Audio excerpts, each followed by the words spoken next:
Hello students, welcome back to Google chemistry. तो crash course में हम लोग पढ़ रहे थे पी ब्लॉक और बहुत सारे स्टूडेंट्स की ये प्रॉब्लम आ रही थी कि सर ये चैप्टर कब तक फिनिश होगा। तो मैं आपको बता दूं प्यारे बच्चों की क्लास 12 केमिस्ट्री का ये एक सबसे लंबा चैप्टर है और अगर स्कोर बेसिस पे बात करें तो सबसे ज़्यादा स्कोरिंग चैप्टर है। तो हम लोगों ने पी ब्लॉक में नाइट्रोजन फैमिली पूरी वन शॉट कवर कर ली थी। प्यारे बच्चों, मैं आपको एक बात बताऊँ, अगर आपने नाइट्रोजन फैमिली का वीडियो नहीं देखा है तो सबसे पहले आप नाइट्रोजन फैमिली का वीडियो देखिए, तभी आपको ऑक्सीजन फैमिली बहुत अच्छे से क्लियर होगी। तो आज हम लोग ऑक्सीजन फैमिली पढ़ेंगे। हाँ, अब आपको मैं ये बता दूं कि अभी कॉन्सेप्ट कितने लेक्चर और मिलेंगे। ऑक्सीजन फैमिली हम 2 पार्ट में पढ़ेंगे क्योंकि लेंदी है। उसके बाद हम हेलोजन फैमिली 1 पार्ट में पढ़ेंगे और फिर नोबेल गैस, यानी कि 3 और वीडियो मिलेंगे इस वीडियो के बाद। देन हम लोग इंपॉर्टेंट क्वेश्चंस करेंगे और फिर लास्ट में एमसीक्यूज और डाउट सेशन लिए जाएंगे, ठीक है ना। तो चलिए हम लोग शुरू करते हैं ऑक्सीजन फैमिली। ऑक्सीजन फैमिली को ग्रुप नंबर 16 कहते हैं। आइए सबसे पहले डिस्कस करते हैं कि इसमें कौन कौन से एलिमेंट हैं। इसमें हमारे ऑक्सीजन है, सल्फर है, सेलेनियम है, टेलोरियम है और पोलोनियम है। अब बहुत सारे स्टूडेंट्स कहेंगे कि सर जी इसको याद कैसे करें। तो भैया आप ऐसे याद कर लो, ऑस से टेपो, ऑस से टेपो, मैंने क्या बोला, ऑस से टेपो, है ना। ऐसे हम याद कर सकते हैं। बात करें अगर एटॉमिक नंबर की तो इसका 8 होगा। 8 में आपने क्या जोड़ दिया, 8 और जोड़ दिया तो क्या हो गया भैया, 16 हो गया। 16 में आपने 18 जोड़ दिया तो कितना हो गया, 34। 34 में 18 जोड़ दिया तो हो गया हमारा 52 एंड 52 में 32 जोड़ दिया तो हो गया हमारा क्या, 84। तो ये हमारा बहुत ही आसान तरीका है एलिमेंट्स के एटॉमिक नंबर निकालने का। फर्स्ट पीरियड से जब हम सेकंड में आते हैं तो हमको एडिशन करना होता है कितने का, 2 का। फिर सेकंड से जब थर्ड में आते हैं तो 8 का एडिशन, और जब हम थर्ड से फोर्थ में आते हैं तो हमको 18 का एडिशन, और फर्दर जब हम फिर नीचे आते हैं तो 18 का एडिशन एंड फिर 32 का एडिशन। तो ये आपका तरीका है कि किसी भी एलिमेंट्स के पार्टिकुलर ग्रुप में होने के बाद हम उसके एटॉमिक नंबर को लिख सकते हैं। तो ये चीज़ें हो गई। अच्छा, एक मज़े की चीज़ प्यारे बच्चों मैं आपको बताऊं कि जो हमारी ऑक्सीजन फैमिली होती है इसी को हम एक और नाम से जानते हैं, क्या बोलते हैं, कैल्कोजन फैमिली। इसी को एक और नाम से हम जानते हैं कैल्कोजन फैमिली। अब यूपी बोर्ड इंग्लिश मीडियम के एमसीक्यू का एक क्वेश्चन यहाँ पे आपको मिल गया कि कैल्कोजन फैमिली के नाम से किस ग्रुप को जानते हैं, तो आप इजीली बता दोगे ग्रुप नंबर 16। अब बात करते हैं भाई इसको ऐसे क्यों कहते हैं, क्योंकि ये ग्रुप नंबर जो 16 है ये ओर फार्मिंग होता है। ग्रुप नंबर 16 जो होता है ये ओर फार्मिंग होता है। आप सभी को पता है कि ओर से ही हम किसी भी मेटल को मेटलर्जी करके अलग करते हैं, ठीक है। तो ये जो हमारा ऑक्सीजन फैमिली के एलिमेंट्स हैं ये ओर फार्मिंग होते हैं। Due to this reason it is known as chalcogen family. चलो भैया ये भी चीज़ क्लियर हो गई। अब हम यहाँ पे बात कर लेते हैं ऑक्सीजन, सल्फर, सेलेनियम, टेलोरियम और पोलोनियम की। आपको एक मजे की चीज़ बताऊँ, ये जो हमारा पोलोनियम है ये रेडियो एक्टिव है। ये जो हमारा पोलोनियम है ये रेडियो एक्टिव एलिमेंट्स है। ओके सर, और कुछ, हाँ भैया ये जो हमारा ऑक्सीजन और सल्फर है ये हमारा नॉन मेटल है, आप सभी को पता है ये हमारा क्या है, नॉन मेटल है। ये जो हमारा सेलेनियम और टेलिनियम है, सेलेनियम और टेलुरियम है, ये हमारा मेटेलॉइड है। ये हमारा मेटेलॉइड है। जो हमारा पोलोनियम है ये मेटल है, लेकिन मेटल होने के साथ साथ ये एक रेडियो एक्टिव एलिमेंट्स है। अच्छा, आपको एक चीज़ और एडिशनल नॉलेज में दे दूं कि जो हमारा पोलोनियम है इसकी डिस्कवरी की थी क्यूरी। इसकी डिस्कवरी की थी क्यूरी, साइंटिस्ट थी मैडम क्यूरी कह सकते हो, ठीक है। उन्होंने इसकी डिस्कवरी की थी और ये पोलैंड देश की थी। ये कहाँ की थी भैया, ये पोलैंड की थी, इसलिए इस एलिमेंट का नाम क्या पड़ा, पोलोनियम पड़ा। तो देखो सारी चीज़ें आपको हिस्ट्री भी जानना ज़रूरी है कि जो हमारी क्यूरी मैम थी या मैडम क्यूरी थी, इन्होंने ही सबसे पहले पोलोनियम के बारे में बताया। इन्होंने पोलोनियम की डिस्कवरी की क्योंकि ये पोलैंड देश की थी, इसलिए इसका नाम पोलोनियम पड़ा। तो पोलोनियम एक रेडियो एक्टिव एलिमेंट है, मैंने ये चीज़ भी आपको बता दी। तो यहाँ से बहुत इजीली हमने ये चीज़ समझ ली। अब मैं थोड़ा सा डिस्कस करूँगा कि एक्वायरेंस भाई ये कैसे कैसे पाई जाती है और किस फॉर्म में पाई जाती है। सबसे पहले आपको सभी को पता है कि भाई ऑक्सीजन इन्वायरमेंट में 21% पाई जाती है बाई वैल्यूम। अगर एग्जैक्टली डाटा की बात करें तो 20.946% बाई वैल्यूम ये इन्वायरमेंट में हमारे पाई जाती है। वहीं पर हम बात करें कि अर्थ क्रस्ट में, तो अर्थ क्रस्ट में मोस्ट अबंडेंट एलिमेंट्स में ऑक्सीजन एक है, ठीक है। ये 46.6% पाया जाता है बाई मास। अर्थ क्रस्ट के फॉर्मेशन में 46.6 इसका परसेंटेज होता है अगर हम मास के अकॉर्डिंग देखें।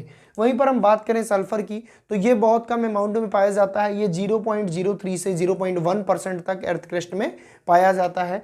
और वैसे ये किस फॉर्म में पाया जाता है, वैसे ये कंबाइन स्टेट में पाया जाता है, ओर के फॉर्म में पाया जाता है। जैसे आपको पता होगा जिप्सम, जिसका फार्मूला है CaSO4 × 2H2O, तो ये भी एक सल्फर का बढ़िया ओर है, तो ये सल्फेट के फॉर्म में भी हमारा सल्फर फाइंड आउट किया जा सकता है।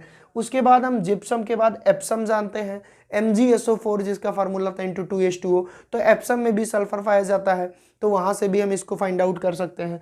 उसके बाद बहुत सारे सल्फाइड एस्क भी इसके बनते हैं, सल्फाइड और बनते हैं, जैसे PbS जिसको हम गलेना कहते हैं, इसमें भी सल्फर है, तो कंबाइन स्टेट में भी सल्फर पाया जाता है। हालांकि अर्थ क्रस्ट पे 0.03 एंड 0.1% पाया जाता है। अब आप लोगों के दिमाग में एक क्वेश्चन बन गया होगा कि सर ये सारी चीज़ें मुझे क्यों पढ़ा रहे हैं।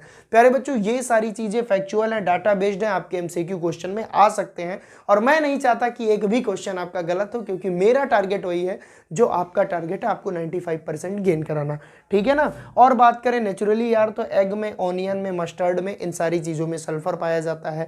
मैंने क्या बोला, एग में, मस्टर्ड में, ऑनियन में, इन सारी चीज़ों में सल्फर पाया जाता है। तो ये रहा हमारा प्यारे बच्चों फिजिकल स्टेट एलिमेंट्स की, और ये रहा एटॉमिक नंबर हमारे एलिमेंट्स का। ये थोड़ा सा इंट्रोडक्शन हमने पोलोनियम के बारे में दिया, क्योंकि यहाँ से क्वेश्चन अराइज होते हैं, और ये अक्वेरेंस के बारे में मैंने डिटेल आपको बताई। अब हम चलते हैं इलेक्ट्रॉनिक कॉन्फ़िगरेशन की तरफ, और जैसे ही इलेक्ट्रॉनिक कॉन्फ़िगरेशन हम पढ़ेंगे, तुरंत हमारी सारे फिजिकल प्रॉपर्टी की ट्रेंड्स क्लियर हो जाएगी, जो कि नाइट्रोजन फैमिली से कंपैरेटिवली हम पढ़ेंगे। हम लोग क्या क्या पढ़ेंगे भाई फिजिकल प्रॉपर्टी में, आयोनाइजेशन पोटेंशियल पढ़ेंगे, इलेक्ट्रॉन अफिनिटी पढ़ेंगे, इलेक्ट्रोनिगेटिविटी पढ़ेंगे, ये सारी चीज़ें हम लोग पढ़ेंगे, और एटॉमिक साइज पढ़ेंगे। तो आइए देखते हैं electronic configuration of the oxygen families elements. Students, अब हम बात करते हैं electronic configuration of the oxygen families elements. तो सबसे पहले हम क्या करते हैं भाई, हमने क्या बताया, ऑस से टेपो, तो भाई ऑस से टेपो, ये हो गया हमारा ट्रिक। जैसे कई बच्चे कहते हैं सर कैसे याद करें, और मैंने बताया इसका 8, तो इसका 16, इसका 34, इसका 52 और इसका 84, कैसे निकाला सारी चीज़ें मैंने आपको बता दी। एक बात मैं और आपको बताना चाहूँगा प्यारे स्टूडेंट्स, ये मत घबराना कि सर कैसे कैसे होंगे। हम लोग जो भी छोटी छोटी चीज़ें अगर मिसिंग हो रही हैं, तो जब हम लोग क्वेश्चन करेंगे वो सारी चीज़ें कवर हो जाएंगी, तो इस बात की टेंशन मत लो, एक भी क्वेश्चन छूटेगा नहीं यार। ये क्रैश कोर्स बस आपको एक टारगेट के लिए पढ़ाया जा रहा है कि 95% को आप गेन करिए, ठीक है ना। तो टेंशन मत लो, बस मेरे साथ पढ़ते रहो। तो ये हो गया हमारे एलिमेंट्स, और हमको क्या पढ़ना है भैया, मैं यहाँ पे हेडिंग लगा दूँ, हम लोगों को पढ़ना है इलेक्ट्रॉनिक कॉन्फ़िगरेशन, ठीक है ना। हम लोगों को क्या पढ़ना है, इलेक्ट्रॉनिक कॉन्फ़िगरेशन। तो आइए फिलअप कर लेते हैं। हम इसके लिए भरते हैं 1s2 2s2 2p4, 2 2 4 और 4 8 इलेक्ट्रॉन। सल्फर में 16 इलेक्ट्रॉन है, तो आइए इसके लिए भी भरें 1s2 2s2 2p6 3s2 and 3p4। यहाँ पे देख लीजिए 2 2 4 6 10 2 12 और 4 16 इलेक्ट्रॉन। फिर हम सेलेनियम के लिए बात करें, 34 इलेक्ट्रॉन हमको भरने हैं। हम भर रहे हैं 1s2 2s2 2p6 3s2 3p6 and then 3d10 and 4s2 and 4p4। तो एक चीज़ प्यारे बच्चों यहाँ पे हमको बहुत ही क्लियरली दिख रही है कि यहाँ पे 2s2 2p4, यहाँ पे 3s2 3p4, यहाँ पे 4s2 4p4। इसका मतलब कि अगर हम टेलोरियम का इलेक्ट्रॉनिक कॉन्फ़िगरेशन लिखें तो 100% श्योर डैट कि 5s2 5p4 आएगा, और जब हम पोलोनियम का लिखेंगे तो कितना आएगा 6s2 6p4। तो अगर मैं आपसे यहाँ से पूछूं कि what is the general electronic configuration of the oxygen family, तो बहुत ईजिली आप बता दोगे कि sir NH2 NP4 is the general electronic configuration of this family. यहाँ पे आप देखिए n की वैल्यू बस वेरी हो रही है, यहाँ पे n की वैल्यू 2 है, इस वाले केस में n की वैल्यू 3 है, इस वाले केस में n की वैल्यू 4 है, इस वाले केस में n की वैल्यू 5 है, और यहाँ पे 6 है। तो NH2 NP4 is the general electronic configuration of the oxygen family. अब देखो भाई, इसी ऑक्सीजन फैमिली के इलेक्ट्रॉनिक कॉन्फ़िगरेशन से हम लोग पीरियोडिक ट्रेंड्स को बहुत ही डिटेल में समझने की कोशिश करेंगे। अच्छा एक चीज़ और, 1 बाई 1 हमने नाइट्रोजन फैमिली में पढ़ा था, तो यहाँ पे हम कंबाइनली पढ़ेंगे, क्योंकि ये क्रैश कोर्स है, यहाँ पे बहुत डिटेल में लिबरेटेड करेंगे तो फिर कोर्स नहीं पूरा हो पाएगा। हमारा मेन टारगेट हमको क्वेश्चन को हिट करना। तो आइए सबसे पहले हम यहीं पे जिक्र कर ले रहे हैं एटॉमिक साइज का, मैं यहीं पे जिक्र कर ले रहा हूँ। देखिए भैया, आपको एक चीज़ पता है कि अगर किसी मकान में कमरों की संख्या ज़्यादा होगी तो उस मकान की साइज़ बड़ी होगी। तो यहाँ पे आप बहुत इजीली देख सकते हैं, यहाँ पे 2 सेल है, यहाँ पे 3 सेल है, यहाँ पे 4 सेल है, यहाँ 5 सेल है और यहाँ पे 6 सेल है। इसका मतलब कि जब हम ऊपर से नीचे आ रहे हैं तो हमारी जो साइज़ है, थोड़ा बढ़िया से बना दो नहीं तुम लोग कहोगे यार सर क्या कर रहे हैं, ठीक है। जो हमारी जो साइज़ है प्यारे बच्चों वो बढ़ेगी। जब हम ऊपर से नीचे जाएंगे तो एटॉमिक साइज क्या होगी, बढ़ेगी। क्यों बढ़ेगी, क्योंकि नंबर ऑफ सेल बढ़ रहे हैं। सर कैसे नंबर ऑफ सेल बढ़ रहे हैं, अरे भैया देखिए यहाँ पे 2s2 2p4 था, दूसरे सेल की बात हो रही थी, यहाँ पे तीसरे सेल की बात हो रही है, यहाँ पे चौथे सेल की बात हो रही है, यहाँ पे 5वें सेल की बात हो रही है, यहाँ पे 6वें सेल की बात हो रही है। सर थोड़ा और डिटेल समझाइए, लीजिए मैं समझा दे रहा हूँ। यहाँ पे 2 सेल है मतलब ये न्यूक्लियस है तो 1 और 2 सेल, यहाँ पे 3 सेल है मतलब ये न्यूक्लियस है तो 1 2 और 3 सेल, यहाँ पे 4 सेल है ये न्यूक्लियस है तो 1 2 3 और 4 सेल, यहाँ पे 5 सेल है ये न्यूक्लियस है तो 1 2 3 4 और 5 सेल, और इसके केसेस में 6 1 2 3 4 5 6। अब सबसे बड़ी साइज भाई किसकी होगी, सबसे ज़्यादा डिस्टेंस इसकी होगी कि इसकी होगी कि इसकी होगी या इसकी होगी या इसकी होगी। अब ये तो यार कोई अनपढ़ भी बता देगा कि सबसे ज़्यादा डिस्टेंस यहाँ से यहाँ तक की होगी, तो कितनी आसानी से हम बता दिए, क्योंकि नंबर ऑफ सेल बढ़ रहा है इसलिए एटॉमिक साइज भी बढ़ेगी। मैं इसी में क्यों आपको बता रहा हूँ, टाइम कम लगे, कॉन्सेप्ट ज़्यादा आपको दे पाऊँ। तो हम यहाँ पे एक चीज़, यहाँ पे एक रिलेशन हम बता सकते हैं कि जो हमारा एटॉमिक साइज होता है ये डिपेंड करता है एन पर। एन क्या है भैया, number of shell. Number of shell बढ़ेगा तो एटॉमिक साइज बढ़ेगी। ओके सर, ये चीज़ें क्लियर हो गई। अब सर एक बात बताइए कि एक और टर्मिनोलॉजी हमने पढ़ी है, आयोनाइजेशन पोटेंशियल। आयोनाइजेशन पोटेंशियल, इसके केस में क्या होगा, तो प्यारे बच्चों आपको क्या पता है, आपको ये पता है आयोनाइजेशन पोटेंशियल क्या होता है, किसी भी न्यूट्रल गैसियस एटम के, बहुत ध्यान से सुनिएगा मेरी बात, जी हाँ बहुत इंपॉर्टेंट बात बता रहा हूँ, किसी भी न्यूट्रल गैसियस एटम के वैलेंस शेल से एक इलेक्ट्रॉन निकालने के लिए जितनी मिनिमम रिक्वायरमेंट पड़ती है एनर्जी की, वही हमारी क्या है, आयोनाइजेशन पोटेंशियल है। और आयोनाइजेशन पोटेंशियल को हम आयोनाइजेशन एनर्जी के नाम से जानते हैं, इसी को हम आयोनाइजेशन एंथैल्पी के नाम से जानते हैं। इसका मतलब इसको किससे डिनोट करेंगे, इसको आईपी से डिनोट करेंगे। मैं फिर से डेफिनेशन रिपीट कर रहा हूं, the minimum requirement of energy to removing one electron from outermost shell of a neutral gaseous atom is called ionisation potential. तो भैया इलेक्ट्रॉन कहां आसानी से निकलेंगे, जहां पे न्यूक्लियस की पकड़ कमजोर होगी। तो सबसे बड़ी साइज होगी तो न्यूक्लियस की पकड़ सबसे कमजोर होगी, जितनी छोटी साइज होगी न्यूक्लियस की पकड़ उतनी तगड़ी होगी। इसका मतलब कि जब हम ऊपर से नीचे आ रहे हैं साइज बढ़ रही है। आप यहां से कॉन्सेप्ट को समझने की कोशिश करिए, क्योंकि साइज बढ़ रही है तो इलेक्ट्रॉन निकालना आसान हो जाएगा। इसका मतलब कि ऊपर से नीचे जाने पर जो हमारी आईपी की वैल्यू है ये घटती है। मैं देखो डायरेक्ट इंडिकेशन एरो से कर दिया हूं, आईपी की वैल्यू घटती है। भाई नीचे का मतलब घट रही है, अप का मतलब बढ़ रही है। क्यों घट रही है, क्योंकि एटॉमिक साइज बढ़ रहा है। साइज बढ़ेगा तो न्यूक्लियस का इलेक्ट्रॉनों पर पकड़ घटेगी, और पकड़ घटेगी तो कोई भी आएगा बोलेगा इलेक्ट्रॉन चलो मेरे साथ, तो वो निकल जाएगा। और इलेक्ट्रॉन को निकालने के लिए अगर कम एनर्जी लगी तो आईपी की वैल्यू कम होगी, अगर ज़्यादा एनर्जी लगी तो आईपी की वैल्यू ज़्यादा होगी। तो यहाँ पे हमने बहुत इजीली फाइंड आउट कर लिया, क्योंकि साइज बढ़ रही है इसलिए आईपी घटेगी। तो एक नया रिलेशन तो यहाँ भाई जन्म लेता ही है कि atomic size inversely proportional to IP. ये भैया नोट डाउन कर लेना, बहुत इंपॉर्टेंट कॉन्सेप्ट है, अभी क्वेश्चंस में काम आएगा। ये सारे जितने कॉन्सेप्ट मैं आपको पढ़ा रहा हूँ ये एमसीक्यू में काम आएंगे। ठीक है सर, नेक्स्ट बताइए। आपको एक चीज़ मैंने उस दिन बताई थी कि जो हमारा आयोनाइजेशन पोटेंशियल होता है, इलेक्ट्रोनिगेटिविटी और ये भाई भाई है। मैंने क्या बताया था नाइट्रोजन फैमिली में, इलेक्ट्रोनिगेटिविटी और ये भाई भाई है। एक बात बताओ, इलेक्ट्रोनिगेटिविटी होती क्या है? Electronegativity tendency to attract shared paired electron is called electronegativity. tendency to attract shared paired electron is called electronegativity. मतलब अगर मैं तुमसे कहूं कि हमारे पास H है और आपके पास Cl है, तो होगा क्या भाई कि ये एक बॉन्ड बनने के लिए 2 इलेक्ट्रॉन लगते हैं, ये तो सबको पता है। अब मान लो कि दोनों इलेक्ट्रॉन यहाँ हैं, क्योंकि क्लोरीन की इलेक्ट्रोनिगेटिविटी ज़्यादा है और हाइड्रोजन की कम, तो ये दोनों इलेक्ट्रॉन यहाँ ना होकर के क्लोरीन की तरफ शिफ्ट होंगे, तो क्लोरीन की यही शेयर्ड पेयर्ड इलेक्ट्रॉन को अपनी तरफ खींचने की जो टेंडेंसी है, क्लोरीन को यही शेयर्ड पेयर्ड इलेक्ट्रॉन अपनी तरफ खींचने की जो टेंडेंसी है, इसी को प्यारे बच्चों हम क्या बोलते हैं, इलेक्ट्रोनेगेटिविटी। तो हम क्या बोल सकते हैं, tendency to attract shared paired electron towards atom is called electronegativity. तो जो इलेक्ट्रोनेगेटिविटी है, ये क्यों भैया, ये क्यों इलेक्ट्रॉनों को अपनी तरफ खींच रहा है, क्योंकि न्यूक्लियर चार्ज इसके पास इफेक्टिव है। भाई न्यूक्लियर चार्ज ही तो इलेक्ट्रॉनों को अपनी तरफ खींचेगा, न्यूक्लियस ही तो अट्रैक्ट करेगा इलेक्ट्रॉनों को। तो एक बात बताओ, न्यूक्लियर चार्ज कहां ज्यादा लगेगा, कहां कम? जितनी छोटी साइज प्यारे बच्चों, उतना ज्यादा न्यूक्लियर चार्ज लगेगा। एक बात बताओ, अगर मेरी रेंज पूछी जाए, मेरी आवाज कहां तक जाएगी, तो जितना छोटा कमरा तो पूरे कमरे में जाएगी, बड़ा हॉल होगा तो पूरे कमरे में नहीं जाएगी। सेम कंडीशन न्यूक्लियर चार्ज, अगर साइज बड़ी है तो हर इलेक्ट्रॉन तक तो न्यूक्लियर चार्ज नहीं पहुंचेगा।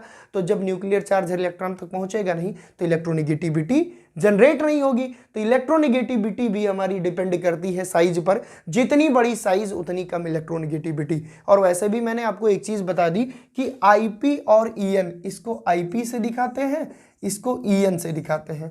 तो आईपी और ईएन भाई भाई है, अगर आईपी बढ़ रहा है तो इलेक्ट्रोनेगेटिविटी भी बढ़ेगी। इसका मतलब कि जो साइज है वो इलेक्ट्रोनेगेटिविटी के भी इनवर्सली प्रोपोर्शनल होती है। बिल्कुल सही आपने पकड़ा, मैं यहाँ पे लिख भी दे रहा हूँ भैया, जो साइज है वो इनवर्सली प्रोपोर्शनल है इलेक्ट्रोनेगेटिविटी के, और इलेक्ट्रोनेगेटिविटी डायरेक्टली प्रोपोर्शनल है आईपी के। ये सारे कॉन्सेप्ट आपको क्लियर तो हो रहे हैं ना भाई? परेशान मत होना, नहीं क्लियर होंगे तो प्रीवियस वीडियो में जाना, नाइट्रोजन फैमिली को ओपन करना। मैं इसीलिए सारी चीजों को कंपैरेटिव पढ़ा रहा हूं, ठीक है ना? तो मैंने यहाँ पे क्या पढ़ाया आपको कि आयोनाइजेशन पोटेंशियल की वैल्यू टॉप टू बॉटम जाने पर घटती है, क्योंकि साइज बड़ी हो रही है, इलेक्ट्रॉन निकालना आसान हो जाएगा। फिर मैंने कहा क्योंकि ऊपर से नीचे आने पर साइज बढ़ रही है, न्यूक्लियर चार्ज कम काम कर रहा है, इस वजह से इलेक्ट्रोनेगेटिविटी डिक्रीज हो रही है। अच्छा, एक और टर्मिनोलॉजी है सर, क्या नाम है भैया? Electron affinity. इलेक्ट्रॉन अफिनिटी, और कई लोग उसको कहते हैं इलेक्ट्रॉन गेन एंथैल्पी। कई स्टूडेंट्स क्या कहते हैं? इलेक्ट्रॉन गेन एंथैल्पी, मतलब एक इलेक्ट्रॉन को गेन करने पर जो एनर्जी रिलीज होगी उसे इलेक्ट्रॉन गेन एंथैल्पी कहेंगे। अब मेरे प्यारे बच्चों एक चीज मुझे बताओ कि इलेक्ट्रॉन गेन कब करेगा? जब इलेक्ट्रोनेगेटिविटी ज्यादा होगी। इसका मतलब जिसकी इलेक्ट्रोनेगेटिविटी ज्यादा होगी उसकी इलेक्ट्रॉन अफिनिटी ज्यादा होगी। अफिनिटी मतलब जोड़ने की कैपेसिटी। तो जब इलेक्ट्रोनेगेटिविटी कम होगी तो कोई क्यों इलेक्ट्रॉन को खींचेगा? इसका मतलब एक चीज तो क्लियर हो गया कि ये भी भाई भाई है, ये भी भाई भाई है। इसका मतलब हम यहाँ पे लिख सकते हैं कि electronegativity is directly proportional to IP and IP is also directly proportional to electron affinity, और इलेक्ट्रॉन अफिनिटी भी टॉप टू बॉटम जाने पर डिक्रीज होगी in the case of oxygen family. Oxygen family में ऊपर से नीचे जाने पर साइज बढ़ रही है, साइज बढ़ेगी तो आयोनाइजेशन पोटेंशियल घटेगा, इलेक्ट्रॉन अफिनिटी घटेगी, इलेक्ट्रोनेगेटिविटी घटेगी। आप बोलोगे सर क्यों घटेगी? क्योंकि प्यारे बच्चों जब साइज बढ़ेगी तो न्यूक्लियर चार्ज घटेगा, न्यूक्लियर चार्ज घटेगा तो इलेक्ट्रॉन को खींचने की टेंडेंसी घटेगी। जब इलेक्ट्रॉन लेगा ही नहीं तो एनर्जी क्या रिलीज होगी? इलेक्ट्रॉन गेन एंथैल्पी क्या है कि एक इलेक्ट्रॉन गेन करने पर जो एनर्जी रिलीज हो, जब इलेक्ट्रॉन ही नहीं गेन करेगा तो एनर्जी कहाँ से रिलीज होगी? तो उम्मीद करता हूँ आप समझे कि आईपी, ईएन और ईए ये तीनों टॉप टू बॉटम जाने पर डिक्रीज करते हैं। मैंने आपको नाइट्रोजन फैमिली में भी ये चीज़ पढ़ाई थी।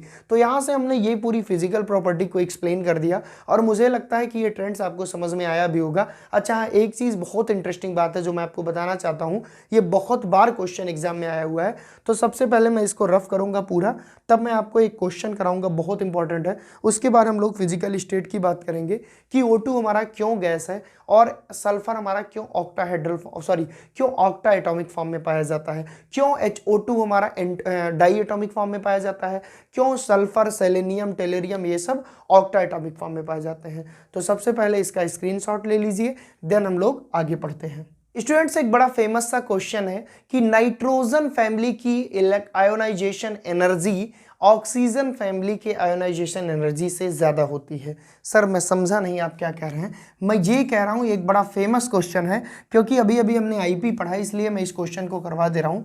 यहाँ पे पूछा जाता है कि नाइट्रोजन फैमिली की आईपी की वैल्यू ऑक्सीजन फैमिली से ज़्यादा होती है। किसकी वैल्यू? आयोनाइजेशन पोटेंशियल की। तो बड़ा लॉजिक सा प्रश्न है और जानना भी चाहिए, ये हमारे लिए इंपॉर्टेंट है। तो आइए डिस्कस कर लेते हैं। सबसे पहले प्यारे बच्चों हम लोग क्या करेंगे, नाइट्रोजन का इलेक्ट्रॉनिक कॉन्फ़िगरेशन लिखेंगे।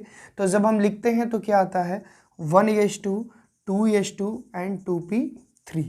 ठीक है, यहाँ पे हम नाइट्रोजन फैमिली लिख ले रहे हैं, इधर हम ऑक्सीजन फैमिली लिख ले रहे हैं। फिर यहाँ पे हम फास्फोरस लिख ले रहे हैं, 15 होता है, 1s2 2s2 2p6 and 3s2 and 3p3, ठीक है ना। ओके सर, चलो और ऐसे ऐसे ही और सबका भी होगा।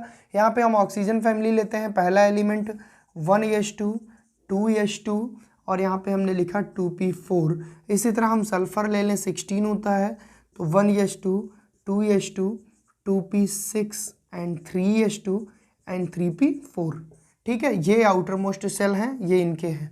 अब एक चीज़ प्यारे बच्चों, अगर मैं आउटर मोस्ट सेल जो हमारा NH2NP3 आया इसमें, किसमें, नाइट्रोजन फैमिली में, इलेक्ट्रॉनिक कॉन्फ़िगरेशन कितना आया, NH2NP3। N की वैल्यू यहाँ 2 है, यहाँ 3 है, मतलब हम कॉमन ले लिए NH2NP3। इसके लिए अगर हम ऑर्बिटल बनाएं तो हमारा सीन ऐसे होगा, 1 2 और यहाँ पे p सबसेल में 1 2 और 3 इलेक्ट्रॉन, ठीक है। वहीं पर हम बात करें, अगर हम इसका जनरल इलेक्ट्रॉनिक कॉन्फ़िगरेशन लिखें तो NH2NP4 इसका जनरल इलेक्ट्रॉनिक कॉन्फ़िगरेशन है। अब हम इसके लिए अगर हम इलेक्ट्रॉनों को फिलअप करें तो यहाँ पे 2 इलेक्ट्रॉन और p में आपको पता है 3 ऑर्बिटल होते हैं, तो 1 2 3 और 4। अब देखो बहुत ध्यान से प्यारे बच्चों, मैंने आपको एक चीज़ बताई थी कि जो हमारा नाइट्रोजन फैमिली होता है इसका जो इलेक्ट्रॉनिक कॉन्फ़िगरेशन होता है ये हाफ फील्ड होता है। आप देखो कि p ऑर्बिटल में एक एक इलेक्ट्रॉन भरे हुए हैं, सारे p ऑर्बिटलों में एक एक इलेक्ट्रॉन है, मतलब यहाँ पे एक कंडीशन मिल गई, क्या मिल गई भाई, हाफ फील्ड। और जब मैंने आपको एक चीज़ बताई थी, जब कोई चीज़ में सिमेट्रिकल डिस्ट्रीब्यूशन होता है, बराबर का बंटवारा, एक एक इलेक्ट्रॉन सबको मिला, क्योंकि ये हाफ फील्ड है तो इसको क्या मिल जाएगा, मैं यहाँ पे लिख दे रहा हूँ, इसको मिल जाएगी एक्स्ट्रा स्टेबिलिटी। इसको क्या मिलेगी प्यारे बच्चों, एक्स्ट्रा स्टेबिलिटी। और जब एक्स्ट्रा स्टेबिलिटी मिल जाएगी तो किसकी मजाल है जो छेड़े दिलेर को। यही वजह है, जब कोई स्टेबल है भैया तो उससे एक इलेक्ट्रॉन निकालोगे तो दिक्कत होगी, वो कहेगा हम नहीं जाने देंगे, हम तो खुश हैं।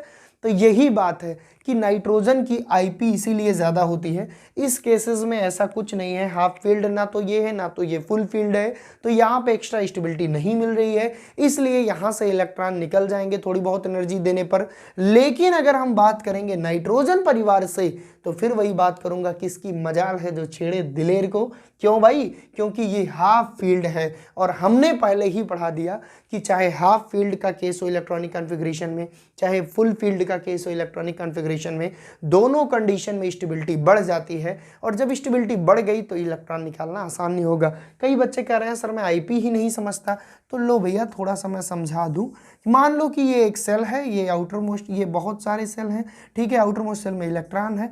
अब इस इलेक्ट्रॉन को कोई पकड़ के खींच रहा है, तो जब इस इलेक्ट्रॉन को कोई निकालने की कोशिश करेगा तो क्या लगेगी, एनर्जी लगेगी। अब यही एनर्जी कम है तो IP कम, और यही एनर्जी जो लग रही है ज़्यादा लगे तो IP ज़्यादा। तो भैया सिंपल सी चीज़ है कि इस केस में ये स्टेबल है इसलिए एक इलेक्ट्रॉन निकालना मुश्किल है, इस केस में उतना स्टेबल नहीं है इसलिए इलेक्ट्रॉन निकालना आसान है। यही वजह है कि नाइट्रोजन फैमिली की IP की वैल्यू ऑक्सीजन फैमिली से ज़्यादा होती है। उम्मीद करता हूं आप समझे होंगे। और अब हम एक और इंपॉर्टेंट क्वेश्चन की तरफ चलते हैं कि O2 क्यों गैस फॉर्म में पाया जाता है, सल्फर क्यों सॉलिड फॉर्म में पाया जाता है। तो आइए देखते हैं स्टूडेंट्स, ये जो क्वेश्चन मैंने बोर्ड पे लिखा है ये बहुत इंपॉर्टेंट क्वेश्चन है और एक इंपॉर्टेंट कॉन्सेप्ट है जो कि हमने फिजिकल स्टेट से लिया है। यहाँ पे ये पूछा गया है कि O2 is gas while all other elements are solid. ये कह रहा है कि ऑक्सीजन फैमिली में जो हमारा ऑक्सीजन होता है वो क्यों गैस है, बाकी सबके सब सॉलिड फॉर्म में पाए जाते हैं एट रूम टेम्परेचर। तो सबसे पहले इन चीज़ों को समझने के लिए मैं आपको बता दूँ प्यारे बच्चों कि जो हमारा O2 है ये ऐसे पाया जाता है, ठीक है ना। O2 हमारा डाई एटॉमिक फॉर्म में पाया जाता है। किस फॉर्म में, डाई एटॉमिक, क्योंकि ये 2 एटम से मिलकर बन रहा है इसलिए इस फॉर्म को हम डाई एटॉमिक कहते हैं। और इस फॉर्म में p पाई बॉन्डिंग होती है, ठीक है ना। इस फॉर्म में मैं इसको एलिबरेट करूंगा अगर ये क्वेश्चन हमको मिला तो। क्वेश्चन में भी तो हम कॉन्सेप्ट पढ़ रहे हैं। तो O2 जैसे हमने N2 में p पाई बॉन्डिंग पढ़ा था, सेम कंडीशन O2 में p पाई बॉन्डिंग होती है। अब देखो भैया ये जो पाई बॉन्ड होता है ये हमारा मजबूत है। क्यों मजबूत है, डबल बॉन्ड हमेशा मजबूत होता है। डबल बॉन्ड अगर ऐसे कर दें तो कोई तोड़ थोड़ी ना पाएगा, नहीं तोड़ पाएगा, इसलिए डबल बॉन्ड मजबूत है। तो O2 की साइज भी छोटी होती है। एक तो ये मजबूत है डबल बॉन्ड, मतलब ये जल्दी टूटेगा नहीं। दूसरी चीज इसके पास होती है स्मॉल साइज। अपने पूरे ग्रुप में सबसे स्मॉल साइज किसकी होती है, ऑक्सीजन की होती है। तो ये स्मॉल साइज की वजह से खूब मजबूत पी पाई बॉन्डिंग करता है। और यही वजह है कि ये डाई एटॉमिक फॉर्म में रहता है। तो छोटे छोटे ये O2 जो मॉलिक्यूल हैं ये क्यों छोटे छोटे हैं? क्योंकि इनकी साइज छोटी है। ये इन्वायरमेंट में गैसियस फॉर्म में पाए जाते हैं। क्यों भाई? क्योंकि एक O2 मॉलिक्यूल यहाँ है, दूसरा अगर O2 यहाँ है, तीसरा यहाँ है, तो इनके बीच में एक बॉन्डिंग पाई जाती है जिसको हम कहते हैं बीक वंडरवाल फोर्स। क्या कहते हैं भैया? Weak van der Waals force. Weak van der Waals force इनके बीच में पाया जाता है और ये बीक वंडरवाल फोर्स ही रिस्पॉन्सिबल है कि ये गैसियस फॉर्म में पाई जाती हैं। सर फिर से समझाइए, मैं कुछ नहीं समझ पाया। देखो भैया, जो हमारा ऑक्सीजन होता है इसमें पी पाई बॉन्डिंग होती है। पी पाई बॉन्डिंग ज़बरदस्त तरीके से होती है। क्यों? एक तो इसकी साइज छोटी है, दूसरी चीज़ इसमें डी ऑर्बिटल है नहीं। तो जब मजबूत पी पाई बॉन्डिंग है मतलब ऑक्सीजन के बीच का बॉन्ड तो ब्रेक नहीं होगा, ये डबल बॉन्ड ही रहेगा, ये डाई एटॉमिक फॉर्म में ही रहेगा। तो यही वजह है कि छोटे छोटे ये O2 के फॉर्म में हो जाते हैं, ना कि एक अकेले ऑक्सीजन, क्योंकि दो ऑक्सीजन है तो एक O2 दूसरे O2 से बीक वंडरवाल फोर्स द्वारा जुड़ा होता है। यही वजह है कि ये गैसियस फॉर्म में पाया जाता है। ओके सर, ज़रा बताइए कि हमारा ये जो बचा हुआ है सल्फर और ये हमारा सेलेनियम, ये जो हमारा टेलरियम और पोलोनियम, ये किस फॉर्म में पाया जाता है? सबसे पहले तो मैंने बता दिया कि ये सॉलिड फॉर्म में पाया जाता है और ये सभी ऑक्टा एटॉमिक है। क्या है सर, ज़रा थोड़ा बढ़िया से बताइए। ये सब के सब प्यारे बच्चों ऑक्टा एटॉमिक फॉर्म में पाए जाते हैं। ऑक्टा एटॉमिक फॉर्म में पाए जाते हैं। क्यों भैया? ऑक्सीजन तो डायटोमिक फॉर्म में पाया जाता था, इसीलिए ऑक्सीजन डायटोमिक फॉर्म में पाया जाता, तो मैंने समझा दिया। अब ये क्यों ऑक्टा एटॉमिक, और ऑक्टा एटॉमिक होता कैसे है? तो आइए देख लेते हैं कि कैसे ऑक्टा एटॉमिक फॉर्म में पाया जाता है। तो कुछ ऐसा हमारा सीन होता है, एक सल्फर यहाँ, एक सल्फर यहाँ, एक सल्फर यहाँ, एक सल्फर यहाँ, और यहाँ पे हमारा एक सल्फर, 1 2 3 4 5। उसके बाद हमारा एक सल्फर यहाँ, एक यहाँ और एक यहाँ। ये हमारा होता है ऑक्टा एटॉमिक सल्फर का डायग्राम। तो यहाँ पे आप देखोगे क्योंकि यहाँ पे 8 हमारे एटम है सल्फर के, तो इसका जो हमारा मॉलिक्यूलर मास होता है, इसका जो हमारा मॉलिक्यूलर मास होता है वो ज़्यादा हो जाता है, बहुत ज़्यादा रहता है। और ज़्यादा मॉलिक्यूलर मास के चलते जो यहाँ पे हमारा वांडर वाल फोर्स लगता है, ये स्ट्रॉन्ग लगता है। ये कैसा लगता है प्यारे बच्चों? ये स्ट्रॉन्ग लगता है। और यही रीज़न है कि ये हमारा जितने भी हैं, चाहे वो सल्फ़र हो, चाहे वो हमारा सेलेनियम हो, चाहे वो हमारा टेलुरियम हो, चाहे वो पोलोनियम हो, यही रीज़न है कि ये सभी सॉलिड फॉर्म में पाए जाते हैं। मैं फिर से आपको एक चीज़ बता दे रहा हूँ कि जो हमारा ऑक्सीजन होता है वो डायटोमिक फॉर्म में पाया जाता है। क्यों? क्योंकि इनके बीच में पी पाई बॉन्डिंग होती है, डबल बॉन्ड होता है जो कि स्टेबल होता है। छोटे छोटे ऑक्सीजन मॉलिक्यूल अलग अलग एक दूसरे से बीक वंडरवाल फोर्स द्वारा जुड़े होते हैं। यही वजह है कि वो गैस होते हैं रूम टेम्परेचर पे। और बात करें अगर सल्फर, टेलुरियम और सेलेनियम की, ये सभी ऑक्टा एटॉमिक होते हैं, 8 एटम से कंबाइन होते हैं। तो यहाँ पे देखिए मैंने ऑक्टा एटॉमिक का डायग्राम बनाया है सल्फर का। तो यहाँ पे क्योंकि 8 एटम जुड़े हैं तो सल्फर का भाई मॉलिक्यूलर वेट तो ज्यादा होगा। मॉलिक्यूलर वेट ज्यादा होगा तो होगा क्या? इनके बीच में जो हमारा वंडरवाल फोर्स है वो बहुत स्ट्रांगली रहेगा, और वंडरवाल फोर्स स्ट्रांगली है। यही वजह है कि ये हमारे सॉलिड फॉर्म में पाए जाते हैं, ये हमारे गैस फॉर्म में पाए जाते हैं। उम्मीद करता हूँ आप समझ गए। और दूसरी चीज़ भाई, सल्फर के केस में पी पाई बॉन्डिंग भी स्ट्रांग नहीं है, ठीक है, कि एक दूसरे से जुड़े हैं, ये सिंगल बॉन्डेड अटैच्ड होते हैं। आपको एक और चीज़ बताऊं कि ग्रुप में ऊपर से नीचे जाने पर पी पाई बॉन्डिंग बनाने की टेंडेंसी डिक्रीज होती है। उम्मीद करता हूं आप समझ गए होंगे कि क्यों O2 हमारा गैस है और क्यों S8 Se8 Te8 और PO8 हमारा सॉलिड है। अगर आपको समझ में आया, अगर सारे कॉन्सेप्ट आपको क्लियर हुए तो वीडियो के नीचे कमेंट करिएगा। अगर नहीं क्लियर हुए तो कोई दिक्कत नहीं है, आप हमको बताइएगा, हम फिर से पढ़ाएंगे। और कल हम लोग डिस्कस करेंगे केमिकल प्रॉपर्टीज, ऑक्सीडेशन नंबर, बहुत सारे वहां पे भी कॉन्सेप्ट मिलेंगे। आफ्टर दिस हैलोजन फैमिली, फिर नोबेल गैस, और फिर हम लोग करेंगे यूपी बोर्ड इंग्लिश मीडियम में आए हुए वो सारे क्वेश्चन जिनका आप कर रहे हो बेसब्री से इंतजार। तो 100% हो जाइए एकदम तैयार, क्योंकि अब हमको लड़नी है असली जंग। तो आज के लिए बस इतना ही। Bye bye, take care, good night, मस्त रहो यार, पढ़ते रहो। जहां भी दिक्कत होगी गूगल केमिस्ट्री चैनल और सोमेश सिंह केमिस्ट्री ऐप आपके लिए हमेशा अवेलेबल है।